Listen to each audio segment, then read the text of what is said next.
Hello दोस्तों, नमस्कार। स्वागत है आप सभी का अपने यूट्यूब चैनल रवि स्टडी 24 पर।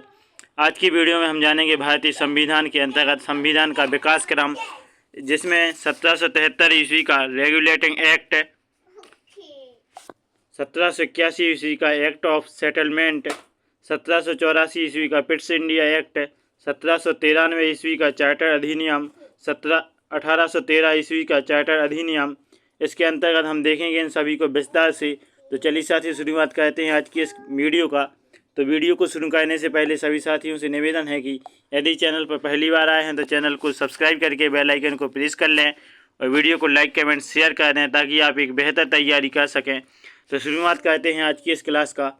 भारतीय संविधान का विकास है सबसे पहले 1757 ईस्वी की प्लासी की लड़ाई और 1764 ईस्वी की बक्सर के युद्ध को अंग्रेजों द्वारा जीत लिए जाने के बाद बंगाल पर ब्रिटिश ईस्ट इंडिया कंपनी ने शासन का शिकंजा कसा। इसी शासन को अपने अनुकूल बनाए रखने के लिए अंग्रेजों ने समय समय पर कई एक्ट पारित किए, जो भारतीय संविधान की विकास की सीढ़ियां बनी। तो जो भारतीय संविधान का विकास हुआ है वो 1757 ईस्वी की जो लड़ाई हुई थी प्लासी और बक्सर के बीच में, तो उस लड़ाई को अंग्रेजों ने जीत लिया था। तो इसके आधार पर ही जो भारतीय संविधान है उसका विकास हुआ है। अब है 1773 ईस्वी का रेगुलेटिंग एक्ट। इसके द्वारा पहली बार कंपनी के प्रशासनिक और राजनीतिक कार्यों को मान्यता मिली। तो ये 1773 ईस्वी का रेगुलेटिंग एक्ट था, इसके द्वारा ही कंपनी की जो प्रशासनिक और राजनीतिक कार्य थे उनको मान्यता मिली है। इसके द्वारा केंद्रीय प्रशासन की नींव भी रखी गई। इस अधिनियम के द्वारा बंगाल के गवर्नर को बंगाल का गवर्नर जनरल पद नाम दिया गया तथा मुंबई एवं मद्रास के गवर्नर को इसके अधीन किया गया। तो जो बंगाल का गवर्नर था, यानी कि बंगाल का गवर्नर जनरल, उसके अधीन मुंबई एवं मद्रास के गवर्नर भी थे। इस एक्ट के तहत बनने वाली प्रथम governor general Lord Warren Hastings थे। तो जो 1773 ईस्वी के रेगुलेटिंग एक्ट के द्वारा बनने वाले प्रथम गवर्नर जनरल थे जनरल लॉर्ड वारेन हेस्टिंग्स। ये परीक्षा में पूछा जाता है।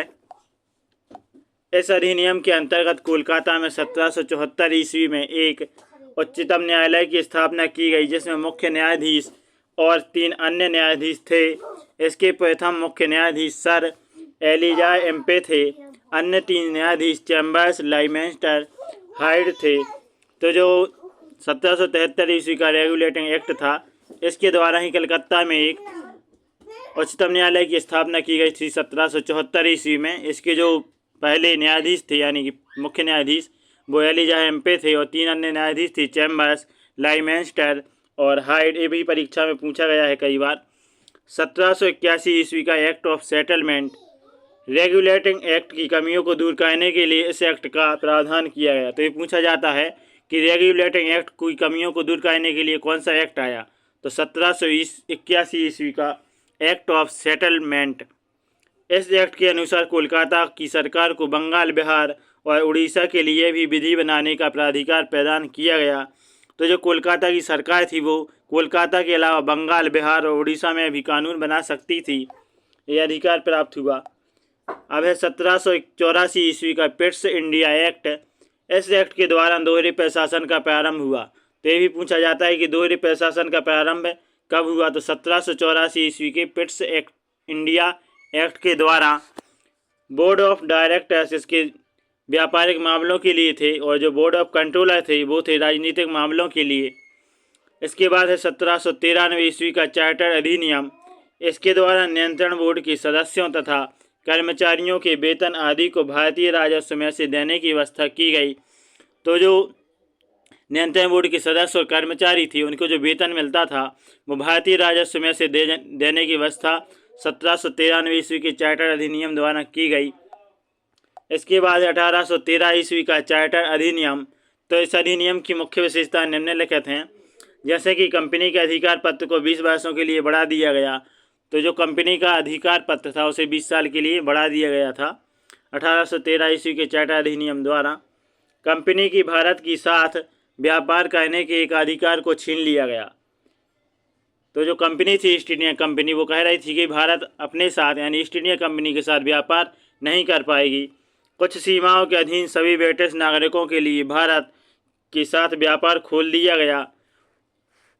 लेकिन कुछ सीमाओं के अधीन जो भारतीय नागरिक ब्रिटिश के साथ काम कर रहे थे उनके लिए व्यापार खोल दिया गया था।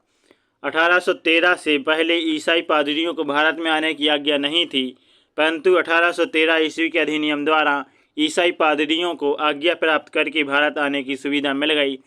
तो इस तरह से 1813 ईस्वी का जो चार्टर अधिनियम है ये बहुत ही महत्वपूर्ण है। तो चलिए साथियों, जैसा कि आप सभी ने देखा इस वीडियो में छोटे छोटे टॉपिक सभी प्रकार से जो बड़ी ही महत्वपूर्ण साबित होती हैं प्रतियोगी परीक्षाओं के लिए। तो आशा करते हैं आपको यह वीडियो अच्छी लगी होगी। तो हमारे चैनल रवि स्टडी 24 को सब्सक्राइब करके बेल आइकन को प्रेस कर लें और वीडियो को ज़्यादा से ज़्यादा लाइक कमेंट शेयर कर दें ताकि सभी साथियों की एक बेहतर तैयारी हो सके। इसी के साथ जय हिंद, वंदे मातरम।